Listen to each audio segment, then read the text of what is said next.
Student 17 फरवरी 2026 को CBSE class 10th का mathematics का पेपर लेने जा रहा है। तो स्टूडेंट आज हमारे यहाँ संदीप कोचिंग क्लासेस में टेस्ट सीरीज का 11वां टेस्ट हुआ है, जो कि आपकी स्क्रीन पे दिख रहा है। तो जैसा कि आप जनरल इंस्ट्रक्शन से देख रहे हो, इस क्वेश्चन पेपर में 5 सेक्शन में पेपर आ रहा है। ऐसे बोर्ड में आपको मिलेगा ABCDE, और सेक्शन ए में 18 MCQ, 2 असर्शन रीजन 1 मार्क्स के आएंगे। सेक्शन बी में 5 शॉर्ट आंसर 2 मार्क्स के। सेक्शन सी में 6 शॉर्ट आंसर्स 3 नंबर के। Section D 4 long answer 5 number के। और सेक्शन ई में 3 केस बेस्ड क्वेश्चंस आएंगे, जो को हम केस स्टडी के नाम से जानते हैं। तो सेक्शन ए की बात करते हैं तो स्टूडेंट पहला क्वेश्चन आपका first chapter number system real number से आएगा, जो कि बहुत ही सिंपल होगा। स्टैंडर्ड के पेपर में SCF LCM पूछा जाएगा, अलजेब्रा वाला। तो आप जैसे यहाँ देख रहे हैं नॉर्मल क्वेश्चन है, क्योंकि बेसिक का पेपर दिख रहा है मेरे को। SCF ऑफ 95 152, तो आप इसके फैक्टराइज करके आप आंसर 19 ला सकते हैं। Second third nature of root से आपको एक क्वेश्चन जरूर मिलेगा।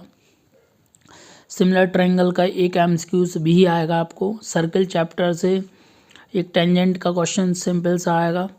और क्वेश्चन नंबर 6 जैसा कि आप देख रहे हो कि ये हाइट एंड डिस्टेंस से क्वेश्चन है। फिर इस तरीके से आपको ऐसे क्वेश्चंस देखने मिलेंगे। और आगे भी ऐसे MCQs बहुत सारे हैं। जैसे आप क्वेश्चन नंबर 7 क्वेश्चन भी आपका एक MCQs वहाँ से पूछा जाएगा सर्कल चैप्टर से, जो कि बहुत ही सिंपल है। लेंथ ऑफ द आर्क भी पूछ सकता है ना, क्योंकि 2 नंबर का एक जो क्वेश्चन आना है वो आपका एरिया ऑफ सेक्टर निकालने पूछा जाएगा। तो MCQs में लेंथ ऑफ द आर्क से क्वेश्चन आ रहा है इस बार। क्वेश्चन नंबर 8 आपको प्रोबेबिलिटी से देखने मिलेगा, जो कि बहुत सिंपल होगा कि टोटल नंबर ऑफ प्रोबेबिलिटीज़ में आपको टोटल आउटकम्स निकालना है और फेवरेबल आउटकम से डिवाइड कर देना। फिर एक MCQs आपको फर्स्ट चैप्टर से देखने मिलेगा। देन एक जो टेबल है थर्ड चैप्टर में लीनियर इक्वेशंस की, जो सॉल्यूशंस फाइंड आउट करने के लिए NCERT बुक में दी हुई है, वहाँ से आपको एक से 2 MCQs देखने मिलेंगे। फिर एक क्वेश्चन आपको जैसे यहाँ पे 12th नंबर का क्वेश्चन BPT थ्योरम का क्वेश्चन है। BPT थ्योरम आपको पता होना चाहिए, 5 नंबर आउट क्वेश्चन है। इस पेपर में नहीं दिया है मैंने, क्योंकि हमारे यहाँ के सारे बच्चों को BPT आता है। क्वेश्चन नंबर 13 14 2 ट्रिग्नोमेट्री से MCQs क्वेश्चंस लिए जाएंगे। देन फिर 15th क्वेश्चन आपका एरिया ऑफ सेक्टर या फिर लेंथ ऑफ द आर्क से क्वेश्चंस पूछा जाएगा। 16th क्वेश्चन आपको और 18 2 MCQs आपको स्टैटिक्स से देखने मिलेंगे, मॉडल क्लास मीडियन क्लास, है ना। तो इस तरीके से आपको प्रिपरेशन करनी है। Cylindrical vessels surface area volume से एक MCQ जरूर मिलेगा, बहुत सिंपल सा क्वेश्चन होगा।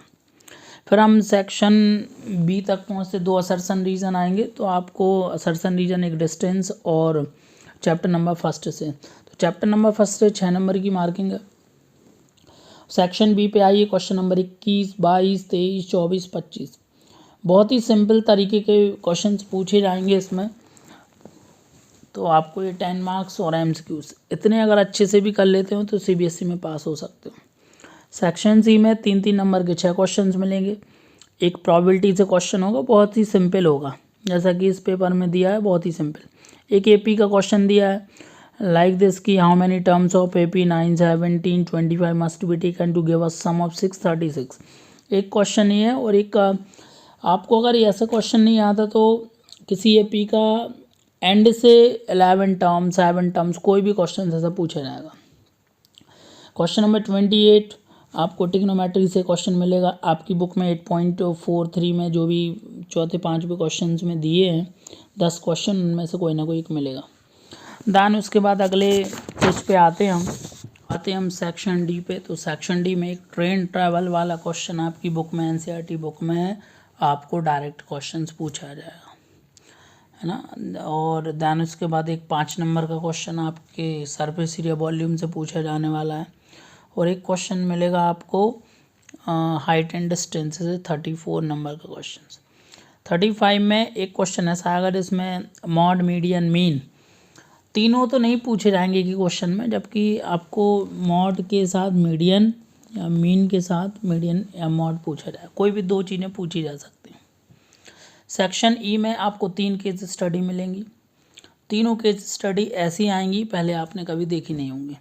केस स्टडी कभी रिपीट नहीं होती CBSE में, क्योंकि केस बेस्ड क्वेश्चन का मतलब ही होता है कि आपको उस केस को पढ़ना है और उसके रिगार्डिंग आपको क्वेश्चन करना है। तो जैसा कि आपकी केस स्टडी में दिख रहा है, Basant and Vinod live in a housing society Dwarka new Delhi, there are 2 buildings.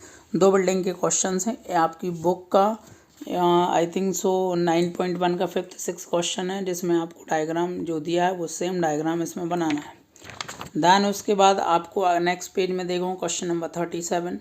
तो कोऑर्डिनेट ज्योमेट्री से एक आपको इस तरीके से एक केस स्टडी देखने मिलेंगे, जिसमें आपको कोऑर्डिनेट्स पूछे जाएंगे, दोनों के बीच की लेंथ पूछी जाएगी, कोई पॉइंट्स दिए तो उसको जोड़िएगा, उससे बनने वाला डायग्राम क्या है उसका नेम पूछा जा सकता है, उसका एरिया पूछा जा सकता है।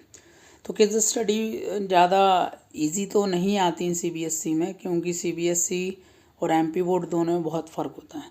Last case study 38। तो 38 क्वेश्चन नंबर में हो सकता है केस स्टडी आपको पॉलिनोमियल से भी पूछी जा सकती है। तो इसमें तो पॉलिनोमियल से केस स्टडी पूछी गई है। ओके, और पॉलिनोमियल से केस स्टडी पूछा जाना मतलब आपका पेपर टफ आना है, सिंपल शॉर्ट। तो इस तरीके से स्टूडेंट आपको 80 नंबर का पेपर है। और वैसे मैं आपको एक बात बताना चाहता हूँ कि CBSE में पास होना बहुत ही सिंपल है, क्योंकि इसमें टोटल आपको इंटरनल और एक्सटर्नल मतलब थ्योरी और इंटरनल मार्क्स मिला के 33 मार्क्स चाहिए। और हर एक स्कूल आपको अपने स्कूल का रिजल्ट अच्छा आए तो आपको इंटरनल मार्क्स बहुत ही अच्छे देते हैं। तो आपको बहुत अच्छे से पेपर करना है। सभी के लिए बेस्ट ऑफ लक। एक पेपर मैं आपको 15th ऑफ Feb को प्रोवाइड करूँगा। Thank you.